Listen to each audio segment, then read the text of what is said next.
I tried to speak with Senator Clinton at the time. She wouldn't talk to us, and one of the reasons I wanted to bring this up to her is because someone was hearing her voice, ventriloquism. It's been done to me, and I don't know why. I don't know who's doing it, what the purpose is. Now watch this, because what he just described might explain something that was caught on camera during a U.S. House hearing. Look at the woman standing behind Congresswoman Stacey Plaskett, and pay close attention to what happens when she speaks. First, I wanted to introduce into the record page 55 from the committee's interview with FBI employee Roya Demlow, who you just spoke about, which took place on July 17, 2023. They would be representing what I said because I don't have much knowledge of that. They would be misrepresenting. All you have to do is use voice morphing. This Harvard scientist exposes claims about CIA mind control weapons still being used today. And what you're about to witness might explain far more about the world we're living in than most people realize. But if you cognitively model someone, you have a brain print, like a fingerprint, and if you use autocorrelation techniques, and there's a way, and we'll just kind of wave our hand, functional MRI that you can do at a distance over the earth, you have every human being's brain pattern. You can control 8 billion brains on the planet, potentially. Read them. Scientists and military researchers have spent decades studying how the brain responds to energy, sound, and stress, often in ways most people never hear about. The idea of neuroweapons and mind control sits in that shadowed space where advanced science meets secrecy. One of the people raising these questions is Robert Duncan, a Harvard-educated scientist with a background in advanced defense research. What makes his warning unsettling isn't what can be proven on paper, but what leaves no visible trace at all. Think about it. If the battlefield had truly shifted inward, then the most dangerous weapon may be the one you never know is there. For instance, some people say the sound didn't come from outside at all. It didn't travel through the air or enter through the ears. It felt internal, as if the brain itself was being triggered to hear something that wasn't there in the usual way. This idea has a name that sounds unsettling even before you understand it. Voice to skull. And so if you're programming someone to go after, let's say, a political target, all you have to do is use voice morphing and pipe in the tortures, the pains, and 24 hours, make it a artificial intelligent chatterbot too, and you'll drive the person crazy. The news, the mass news media will just write them out. Oh, they're crazy. At first, it's easy to dismiss. Hearing sounds without external noise is often associated with mental illness. And for years, that's exactly how many of these claims were treated. But a small group of scientists have pointed out something uncomfortable. There was a documented phenomenon, studied decades ago, where certain types of pulse radio frequency energy can create the perception of sound inside the head. This is known as the microwave auditory effect, or the Frey effect. There's something called the Frey effect. The Army had it on their website called V2K, and that's how a lot of people refer to it, that can pipe voices into someone's head. You can't plug your ears, it actually vibrates the brain, which is like many concussions, through the small pulses that expand the tissue and then contracts it, then goes to the inner ear where they can hear it. If you just turn that up, it causes brain damage. You're heating the brain.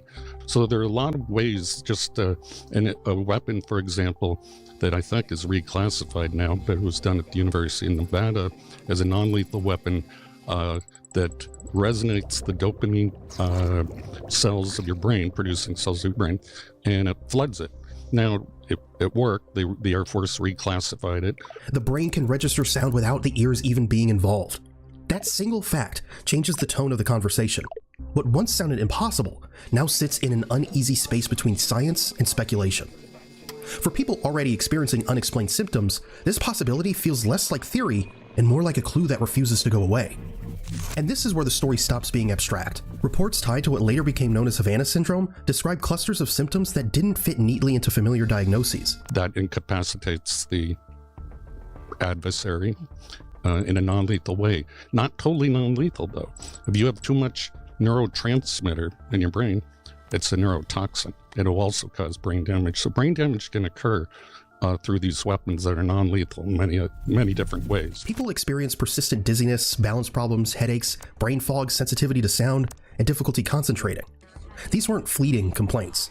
For many, they disrupted daily life and professional performance. Some clinicians began using the term acquired neurosensory dysfunction to describe what they were seeing. The word acquired mattered. It suggested something had changed. Something happened. Brain imaging and vestibular tests in certain cases showed abnormalities consistent with injury, even though there was no physical impact or trauma. That detail alone forced doctors to slow down and take the reports seriously. What made this more alarming was who was affected. These were not random patients. They were diplomats, intelligence personnel, and their families. People trained to handle stress, people whose jobs depended on clarity and control. As similar cases appeared in different countries, governments could no longer treat them as isolated incidents. The very first CIA agent that came forward and said, I heard these crickets and this sound, and my brain hasn't been the same since. He's gone through the same process as Len Barry, just block after block of government bureaucracy saying, you're delusional, this technology doesn't exist. And, you don't have to go to the Directed Energy Directorate of the Air Force to know that we've been working on this for a long time with our NATO allies. And so a lot of the work on these concussion weapons, non-lethal weapons, are done under that directorate. At the center of many theories is a simple idea with complicated implications: directed energy. Unlike energy that spreads out naturally, directed energy is focused. It goes where it's aimed. Microwaves are often mentioned because they already interact with the human body in limited, well-documented ways. Under certain conditions, they can cause heating effects, pressure sensations, or changes in perception. That doesn't mean they were designed as weapons, but it does mean they're not neutral to biology. Brain damage is being done because the brain rewires itself more rapidly. Let's say if you lose your eyesight, then your hearing and taste smell, your taste and smell get better. Your brain adapts faster. During this adaptation process, you can insert an external signal, sort of like hiving brains together. Physical symptoms are only part of the damage. When the brain is overwhelmed by pain, confusion, or constant stress, it begins to change how it processes reality. Focus narrows, memory slips, confidence erodes.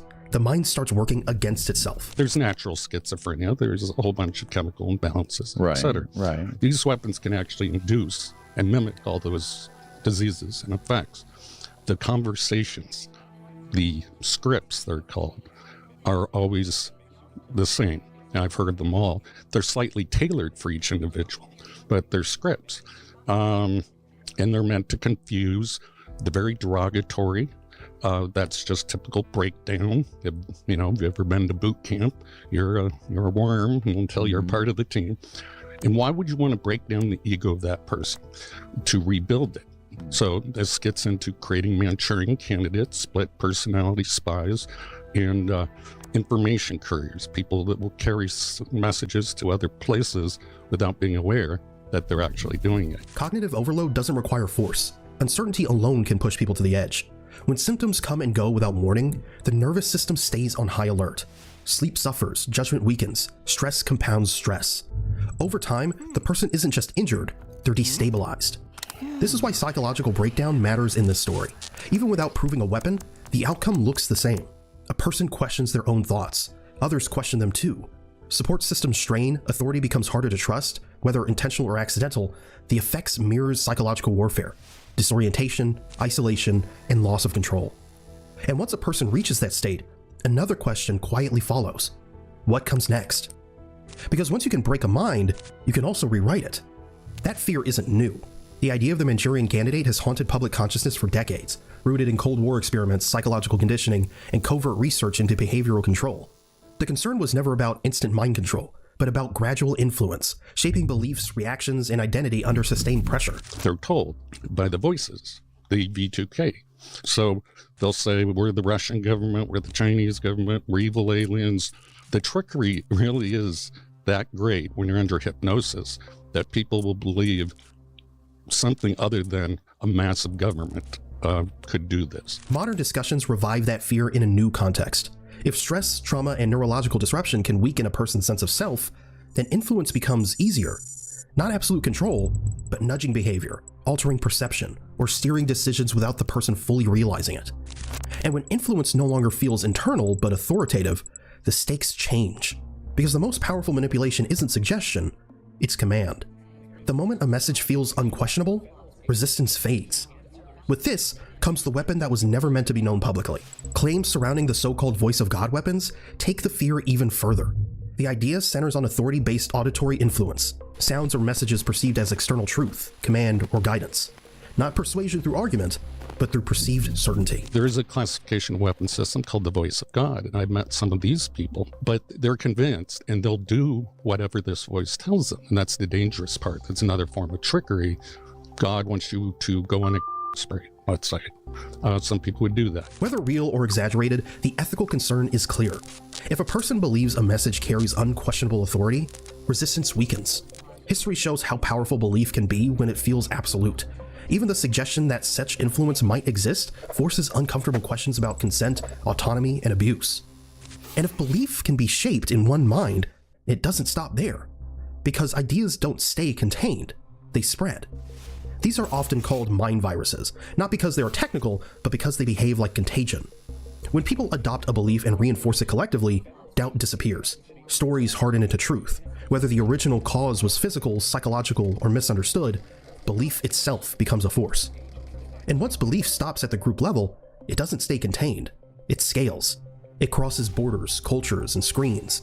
What begins as shared conviction can turn into shared emotion. For those who believe it can't operate on a global scale, that assumption no longer holds. Human emotion has always been contagious, but technology has changed the speed and reach. When fear, anxiety, or outrage spreads across networks, millions of people can begin reacting in sync without ever meeting. This is what some describe as an empathy machine. Not a device, but a system where emotions align and reinforce one another from across borders. Pressure doesn't have to be applied directly. It can be absorbed socially, amplified culturally, and sustained psychologically. What starts as individual stress becomes collective tension. Some of these ideas sound extreme until you look at what militaries openly research. Modern psychological warfare focuses less on destruction and more on perception. How could you disable a person? Okay, most people think directed energy, a laser beam. Okay, you burn them a few times. That's not really disabling them. Making them dysfunctional, that would be scrambling their brains. That'd be dopamine dumps. That would be making, concussion weapons. That would be somehow affecting their nervous system so they drop on the ground. So it's a combination of psychological warfare as well as directed energy weapons, along with the voice of God weapons, with voice morphing, with artificial intelligence chatterbots. It's the most complex weapon system we have put together ever as a species. Technologies involving lasers, light projection, and advanced signaling have been tested for communication, deterrence, and non-lethal control. These systems are not proof of mind manipulation, but they show how perception itself has become a strategic domain. You have no ability to discern, like looking at a television, what goes into your mind. It is directly stimulating those neurons. All the senses have been bypassed, like in the movie The Matrix. They're literally plugged in to a synthetic controlled reality that they cannot differentiate from their external bodily senses. The goal isn't always to injure, it's to confuse, intimidate, or influence behavior. History shows that militaries experiment first, then adapt.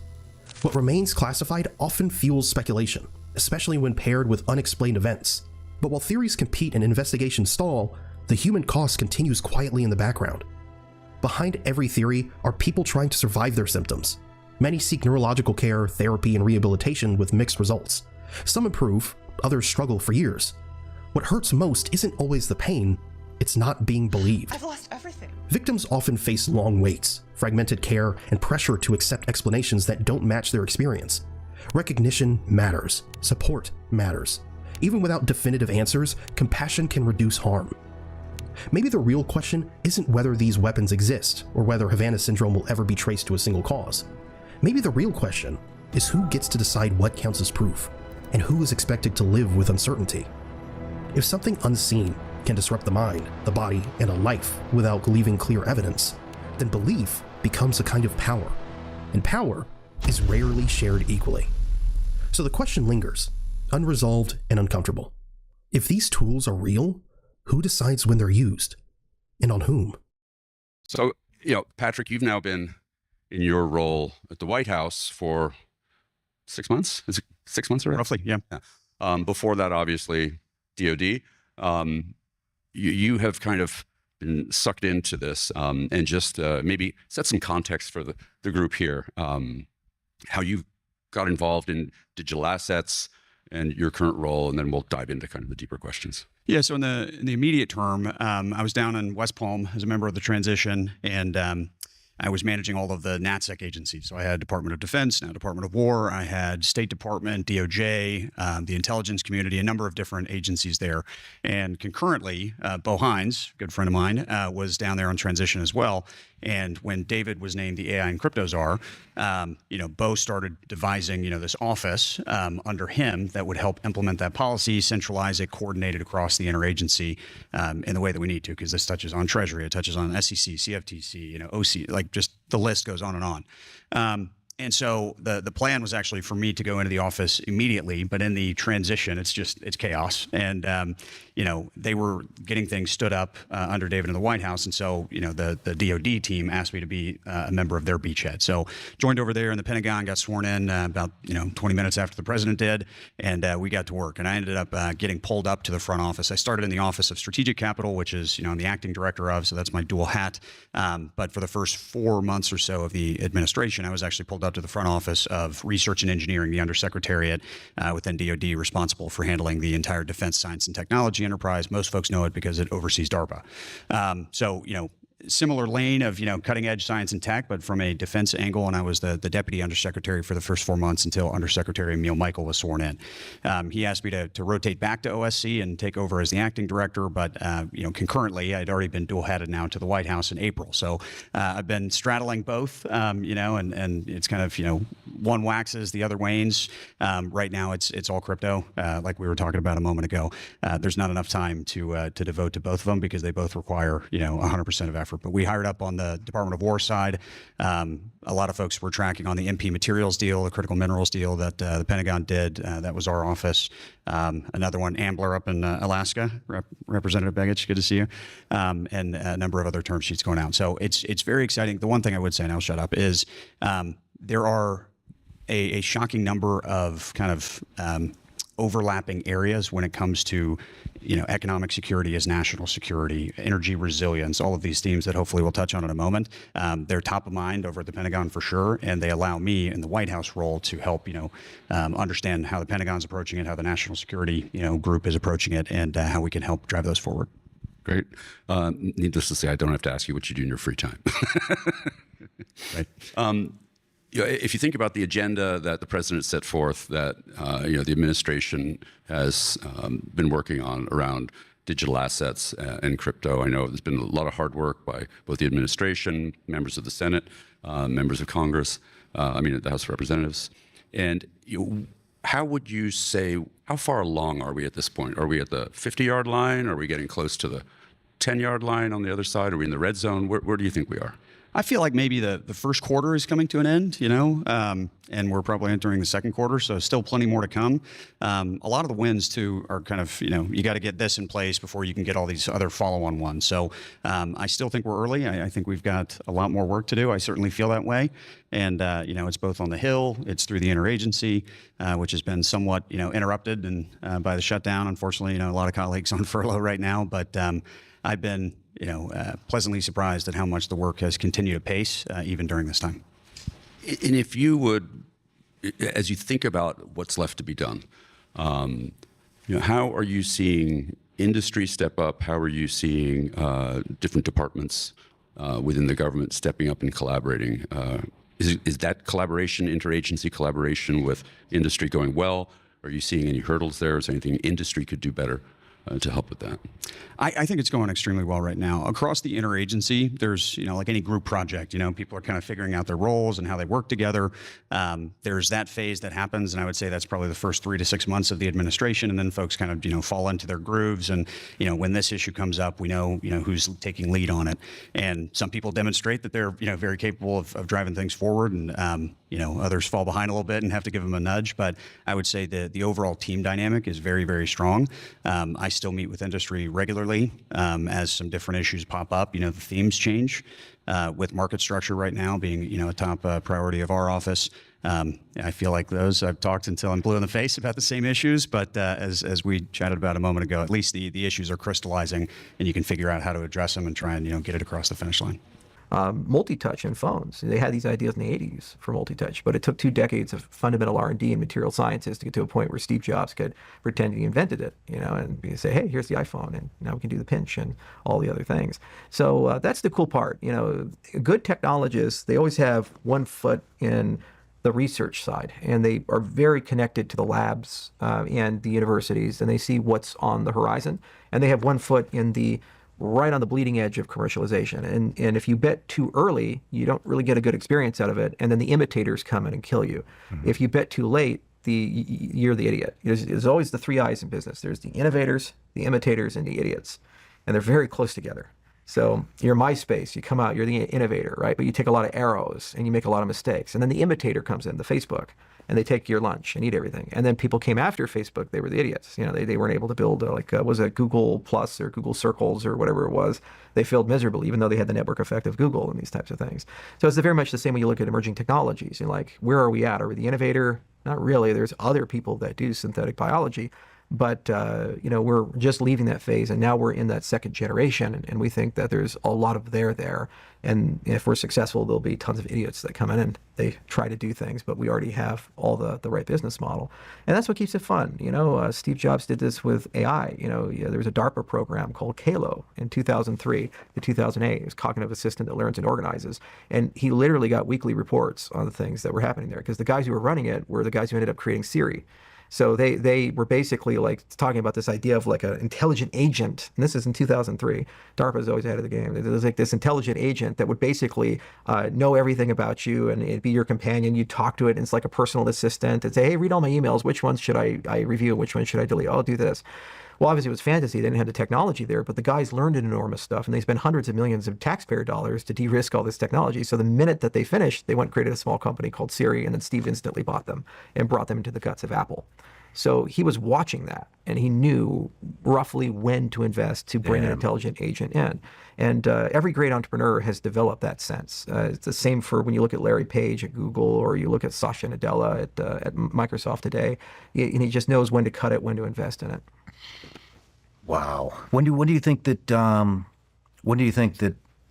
what's the name of the plant company? I'm not going to say it yet. When do you think that will come out? We'll probably have something by the end of the year. Who knows? I've already probably said too much. I'm going to get an angry phone call.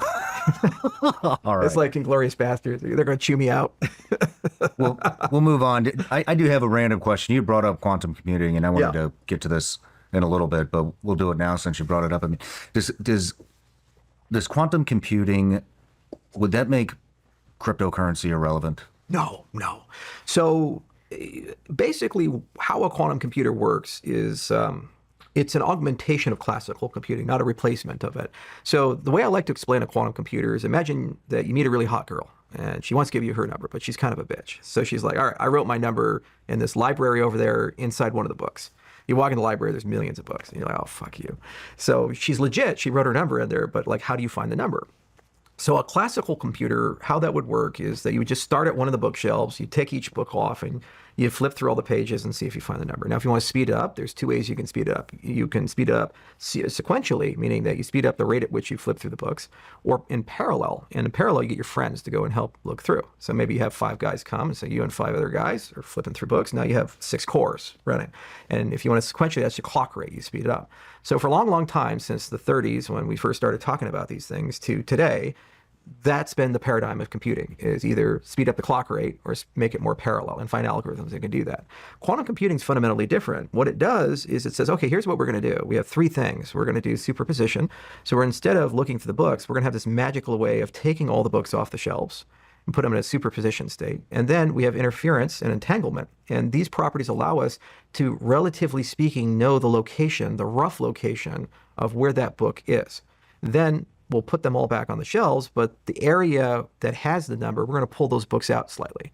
So you still have to do the classical thing. You still have to go and open the book and read through the pages. But now, instead of blindly going through and looking at all the different possibilities, you know the rough area that you want to go to.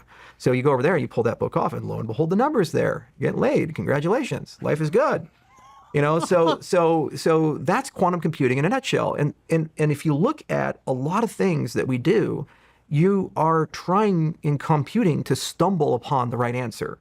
Like flight scheduling. You're just like, well, how do I figure out this flight so that I can have a layover of this property in Atlanta and this, and this? But there's all these other things going on, and it turns out it's like an NP problem. It's super hard to actually schedule a flight. But if you have a quantum computer, it can kind of look at all the art of the possible and at least give you a sense of where a probabilistic minimum is, so to minimize the layover time or whatever your objective is.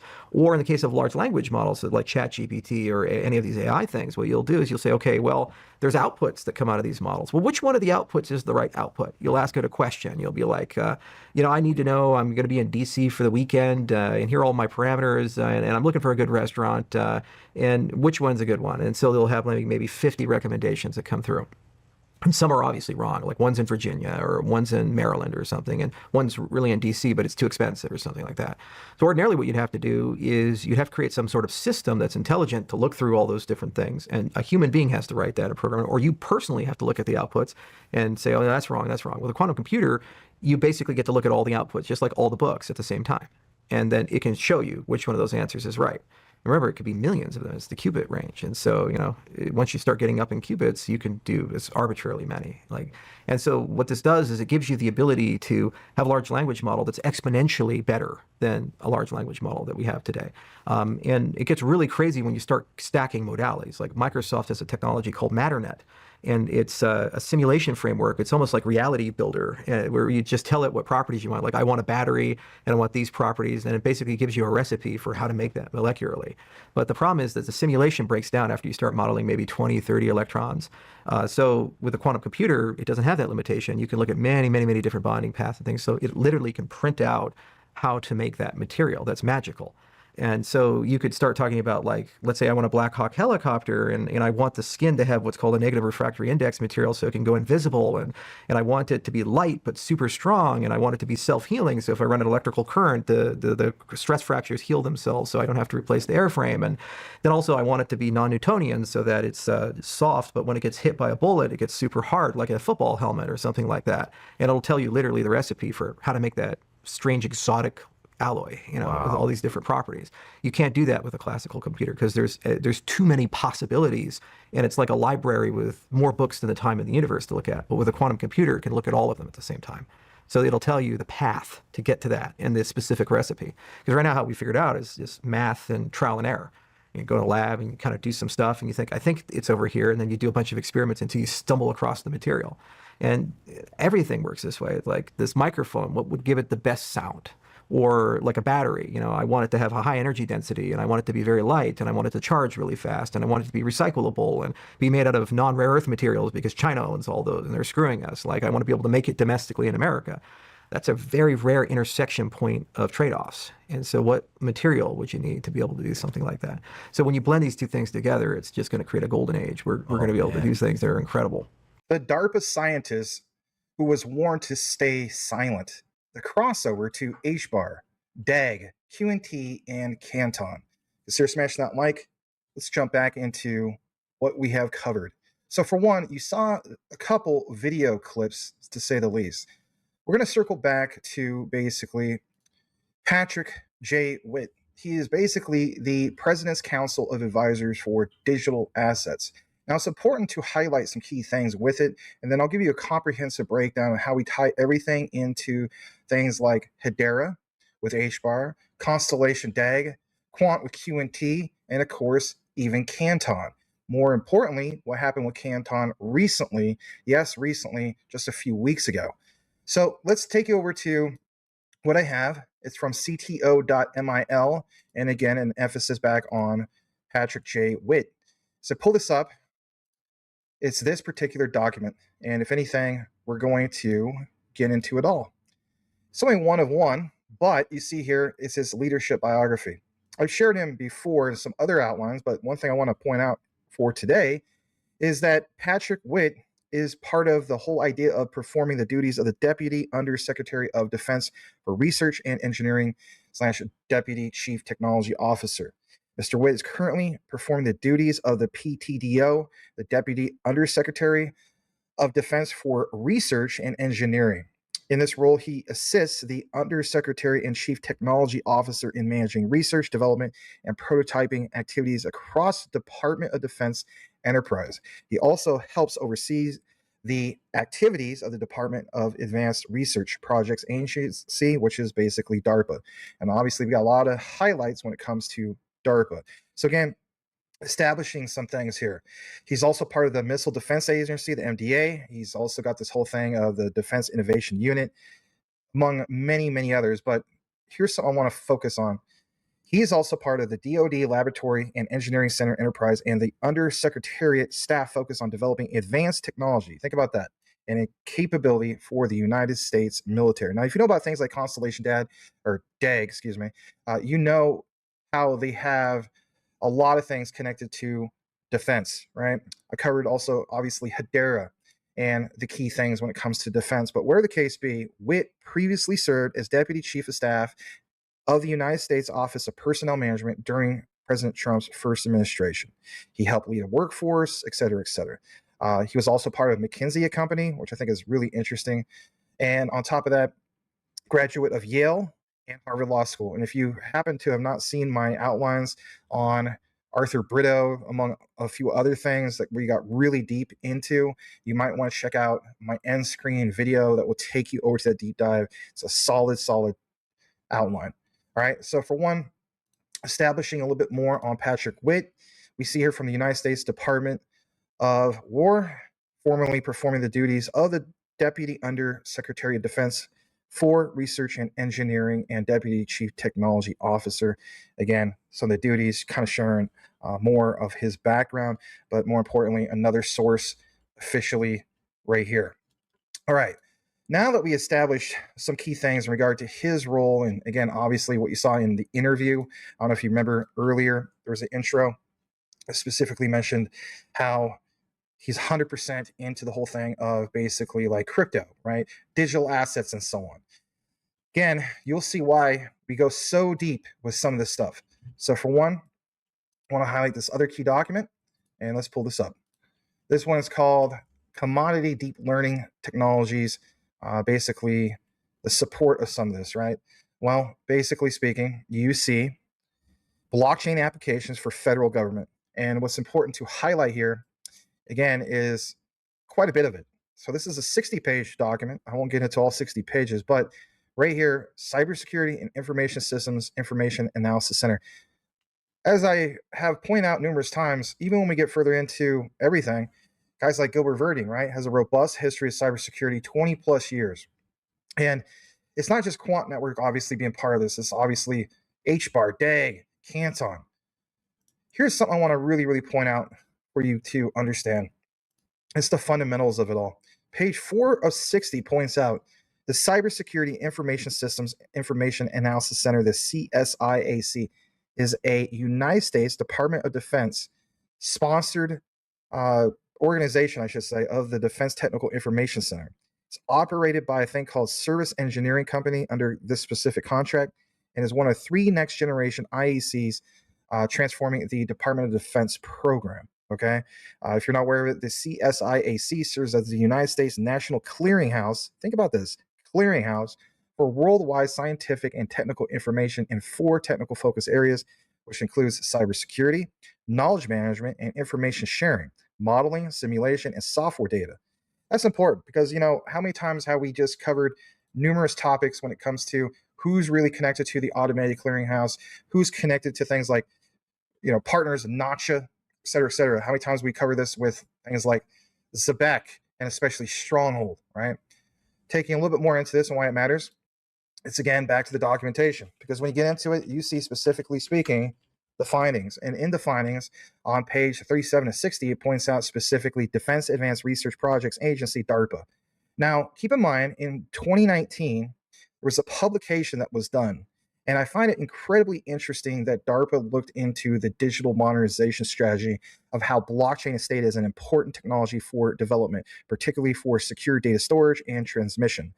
If you think about this, these are why we highlight so many things when it comes to specifically not just what you saw from Charles Hoskinson and Cardano, but more importantly, the whole idea of the HBAR connection, the Constellation DAG connection, obviously QNT, and even Canton. Yes, even Canton. When we get to the end of the outline, you'll see how that came into fruition.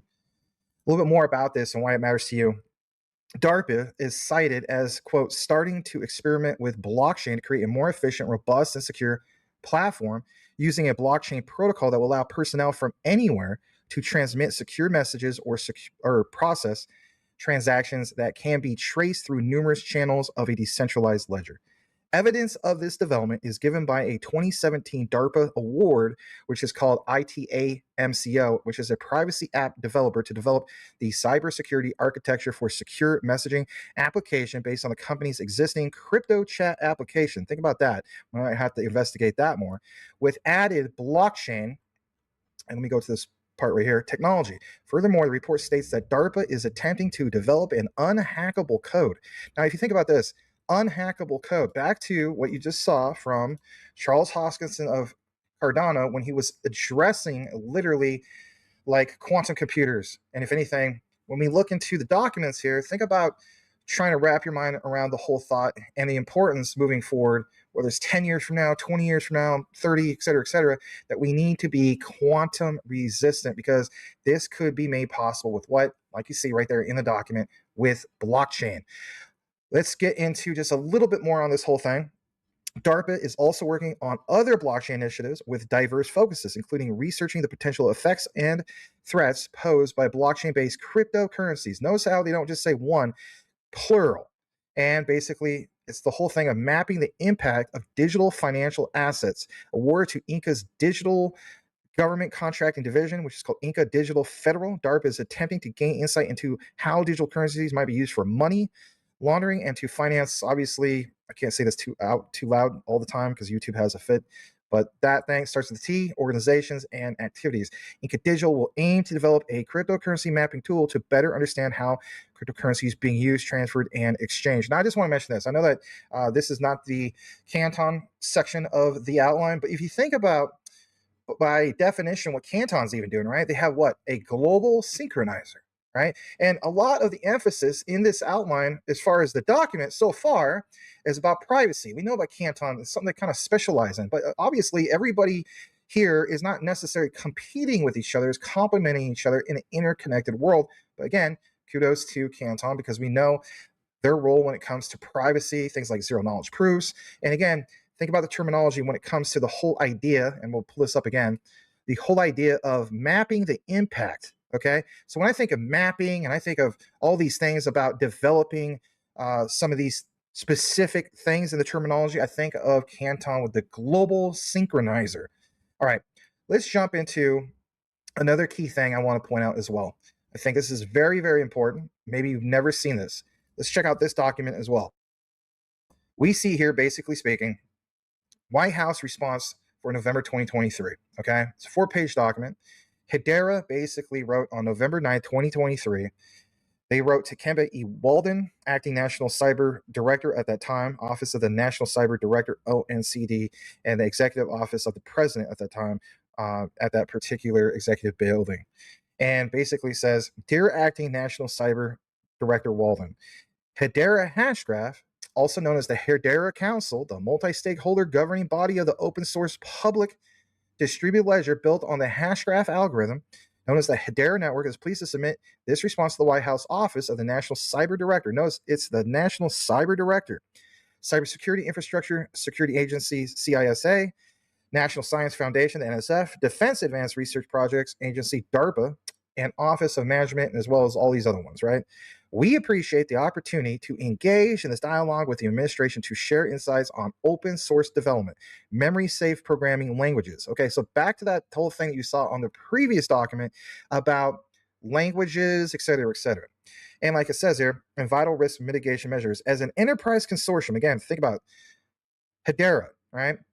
Enterprise consortium governing an open source leaderless proof of stake public ledger platform, also known as blockchain, enabling scalable enterprise applications for members and their peers around the world. The security of our open source software is fundamental.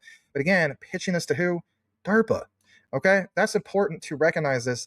And if anything, on the bottom, it says, basically speaking, that we offer several suggestions for how the United States government can deepen this capability while simultaneously strengthening open source software security. So again, this clearly shows that you do have Hedera recognizing things like DARPA and vice versa, right? take you more into this, I want to take you over to this publication from QZ.com course. They pointed out back in 2022, even the United States military is looking at blockchain technology to secure nukes, right? I gotta be careful to mention that because again, it's YouTube. Gosh, you really bite your tongue on some things. Blockchain tech has been slow to gain adoption in non-financial contexts, but it could turn out to have invaluable military applications, right? We're literally analyzing some of this right now, are we not? DARPA, the Storied Research Unit of the United States Department of Defense, is currently funding efforts to find out if blockchains could help secure highly sensitive data with potential applications for everything from that word again that YouTube has issue with, weapons to military satellites. Okay, that's interesting.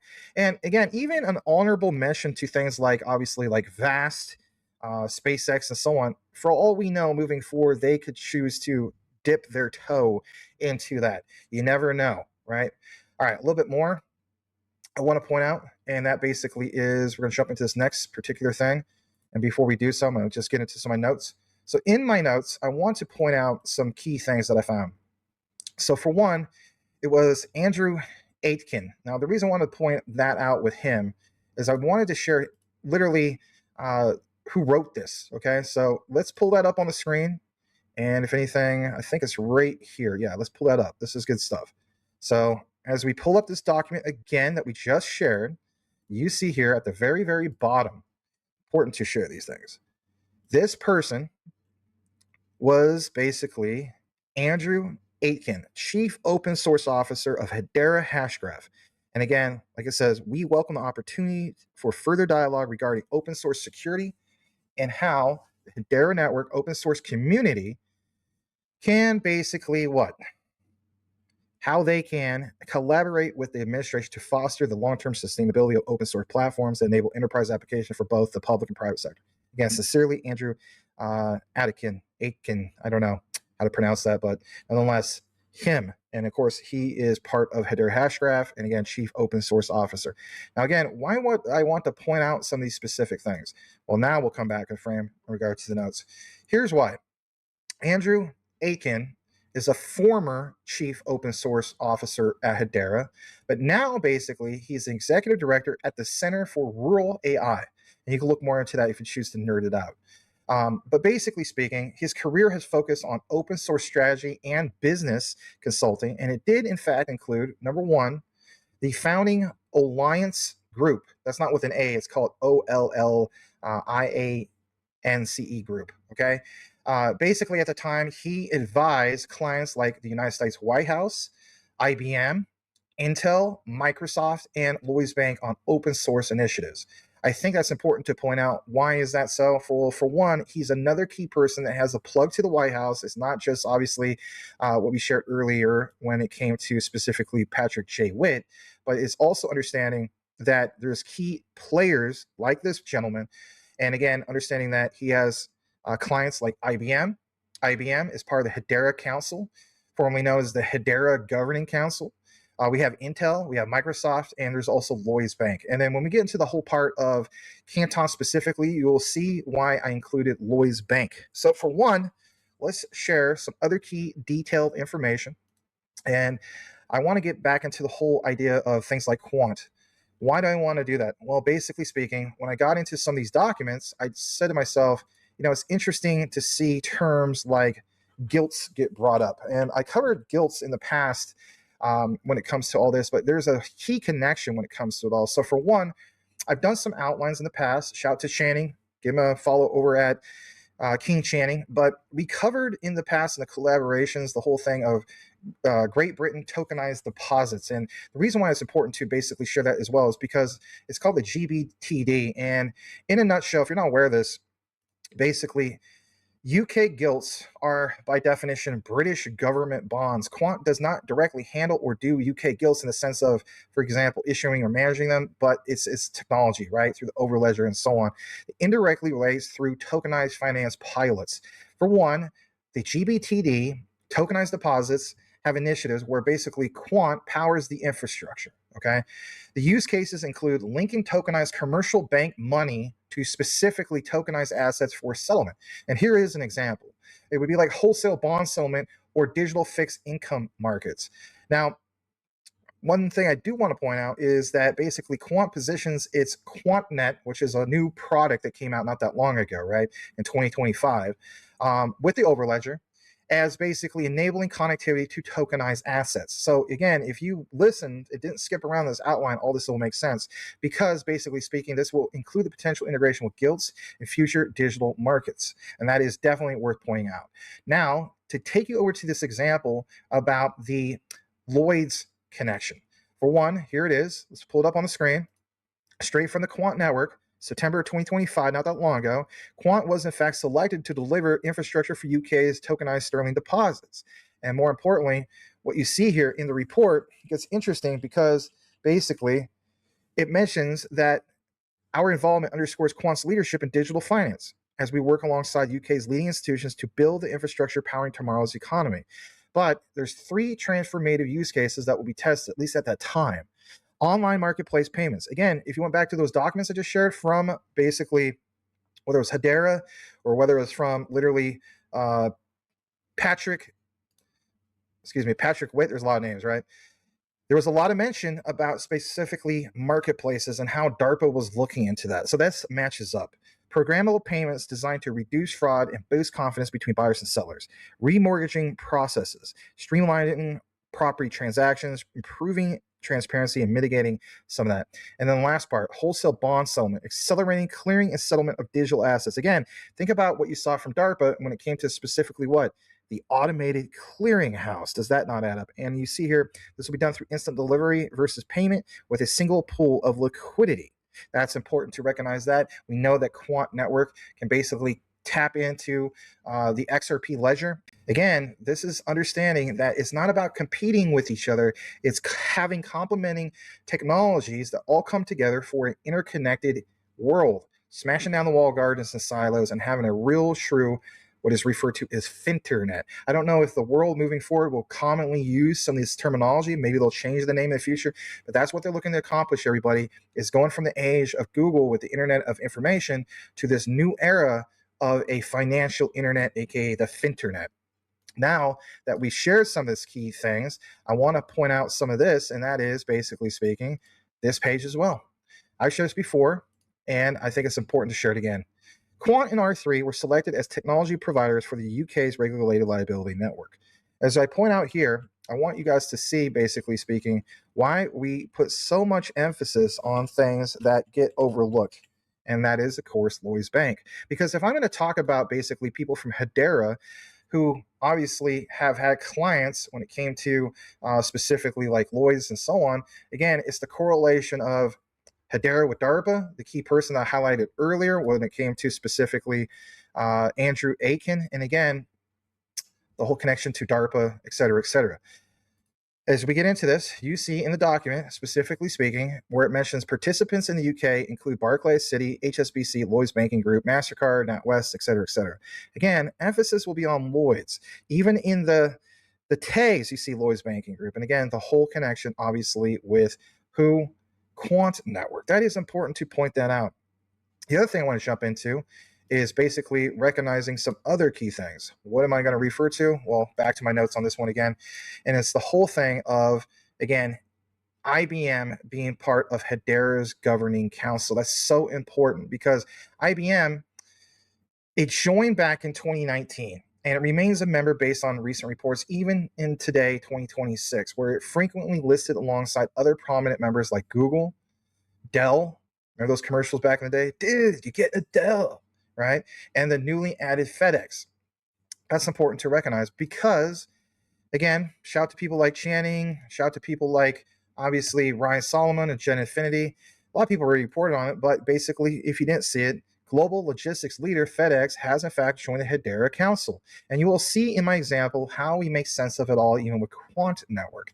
As we pull this up, you see specifically that FedEx brings deep operational expertise to help advance trusted digital infrastructure for global shipments. This will help securely verify shared shipment data across organizations and borders, reducing friction in cross-border commerce. The future supply chains, yeah, the handshake, and of course on Hedera. Now, if you're wondering, well, you mentioned the whole thing with Quant.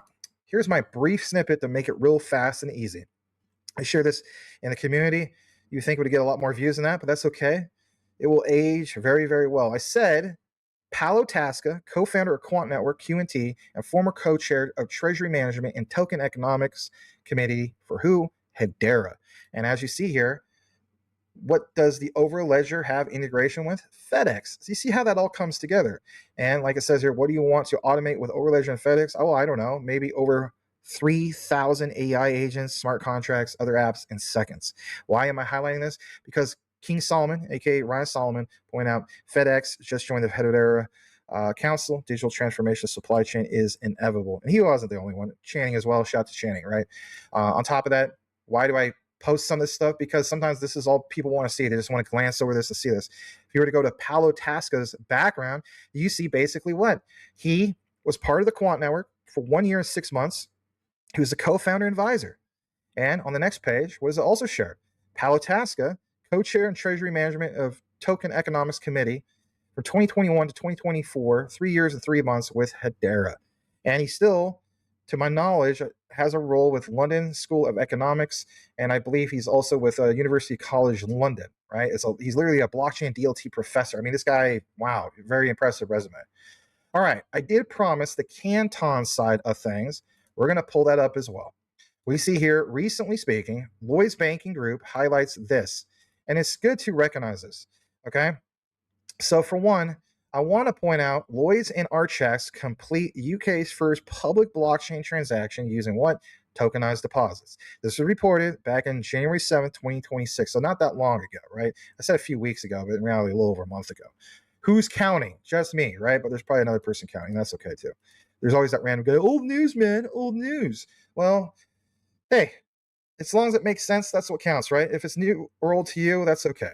Lloyd's Banking Group, Archax Canton Network, notice how it says Canton, partner for globally pioneering transaction, successfully completing their first gilt purchase using tokenized deposits. And like it also says there, tokenized deposits are the future of finance. I couldn't agree more.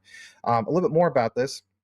I want to point out this part about this achievement, right? Because again, the whole idea of Canton and Lloyd's, well, basically illustrates how tokenization can revolutionize traditional banking, turning real-world assets into digital forms that can be purchased, sold, and transferred. Unlike private ledgers, the Canton Network, a public blockchain. See how many times people still think the Canton's only private? Gotta come back in the frame and talk about this. It's ridiculous. Yes, Canton used to be exclusively private. They've been in the making for 15 years. They recently went public. Again, I still see people in the comments, oh, we're good, everything's fine, nothing to see here because it's just private only. No, that's been debunked many times already. I'm just still throwing that out. Anyway, jumping back into this, you see here, opens up an opportunity for mass adoption across the industry due to a greater accessibility while preserving confidentiality. In reality, they do both, private and public. Transaction involved Lloyd's issuing tokenized deposits on the Canton Network blockchain designed for regulated financial markets. Lloyd's Bank Corporate Markets, part of Lloyd's Banking Group, utilize these deposits to purchase a tokenized gilt. See, boom, back to that whole thing. But from who? Archax. Archax then moved the underlying funds back into the regular Lloyd's account, showing how easily transactions can flow between blockchains and traditional banking systems. Now, I want to give you an answer on something because a lot of you guys were wondering why in the world was basically Canton still moving up in price when the whole market was basically going down at that particular time. Don't overthink about it. This was one of the first examples in this year of something big happening, and it was directly with what? Banking systems. While all the other ones are still testing some of this stuff. Now, don't get me wrong. As we have pointed out, Brad Garlinghouse, literally, I think it was yesterday, pointed out 90% chance that we'll get clarity in April. Well, if that's the case, what about the other players? Don't overthink it. I'm looking at this will be big. Obviously, we already seen Canton kind of prove itself here, but then you would see the other emerging ones like, your Ripples and et cetera, et cetera. I could be wrong, but that's the way I'm looking into it. And I think if anything, this gives you an answer on what has really, really gone on behind the scenes. Last part I want to point out as far as the big benefits of it all, the tokenization of deposits. Let's go ahead and full screen this. The tokenization of deposits will reshape how businesses manage and move money, giving them the means to complete transactions on blockchains, right? On blockchains.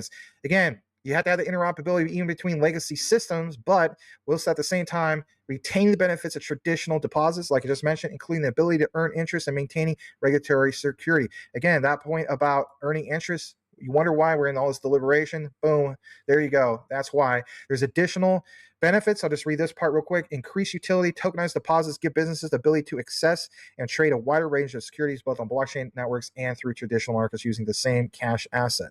Again, instant settlement, transactions complete in real time, reducing risk, improving liquidity. I still look at things like, obviously, XRP as being one of the most dominant ones for that. I understand that they're not the only one, but I'm looking at what one will have the dominant one when it comes to RTGS, right? And especially transacting value. But this last part, because we are talking about Canton, as part of this transaction, Lloyd's, also ran its own validator node on the Canton network, which verifies and secures transactions on the network. Why? Canton also is a network of networks. And if you think about it, with that part where it says validator node, well, what are they going to use? Come on, don't overthink about it. They're going to use what is referred to as the global synchronizer. This is important to point this out, and that's exactly what we just did. And last but not least, we also see here that Lloyd's did complete its first transaction, like I point out. And last but not least, this bottom part right here, smart contracts, automated agreements can execute transactions, process instantly, reducing those manual steps. So again, combining everything we just mentioned with also the whole thing of specifically smart contracts is a win-win moving forward. And apparently Lloyd's definitely recognized that. And they have, as you guys saw there, a node, obviously through Canton. So that's an outline. Let me know what you guys think in regard to it all. But my key takeaway is this. You saw from beginning to end a solid, comprehensive outline of how we took everything from those intros, literally what you saw at the very, very beginning, the shocking claims that, even a DARPA scientist was mentioning in regard to what to stay silent about. And again, where we're moving forward when it comes to specifically the connections. And again, the only ones that I found other than, I didn't mention really Cardano, I was just citing Charles Hoskinson, that has connections to DARPA. Well, it seems clear as day that you see these. And basically speaking, it's HBAR DAG QNT and Canton. That has to be a very, very big deal moving forward. And even before the Canton discovery, we have found numerous times the key connectors when it comes to Hedera, DAG, and even Quant to defense. This is just yet another example. So when I get more DARPA updates in the future, I'll be sure to bring it to you guys. But I definitely wanted to bring it to you guys in regard to this because it is interesting and it opens your eyes to a whole different world that's going on in the background while everybody's getting basically distracted with Jeffrey, who, right? So do me a solid if you listen to the entire outline and simply type this key comment into the comment section, and that is DARPA, as in DARPA, and it lets me know who is paying attention and who isn't. Also, speaking of Canton, you want to make sure that you click on click on this right quick. This is where you can get your cold storage solution on CipherRock X, and that's important to do so because you can get airdropped the actual CC coin and collect rewards through what? Basically a cold storage. That's awesome, right? So you can get an actual discount, a little bit more than what you would normally get going straight to CipherRock's website. So again, if you missed that, you can click on the link that's in the description area of this particular video. And again, I believe you can get up to $200 worth of CC, the Canton coin. That's awesome, right? That is very, very awesome. And if you were to do that, combine that obviously with the discounts, you can almost get this particular wallet for almost free. Not quite free, but with all the discounts, it's close to that. Again, this is one of our sponsors here, as well as the other guys I'm collaborating with and so on. So check that out. And again, a lot of you guys have complained in the past, hey, I can't, hold my Canton CC on any trusted wallet. I have vetted them. We have been in contact with them and so on. And it seems pretty darn solid. So check that out if that's your thing. And that's it for me. Again, may the Lord Jesus bless you all. I truly mean that. We'll see you guys in the next video. Over and out. Bye-bye.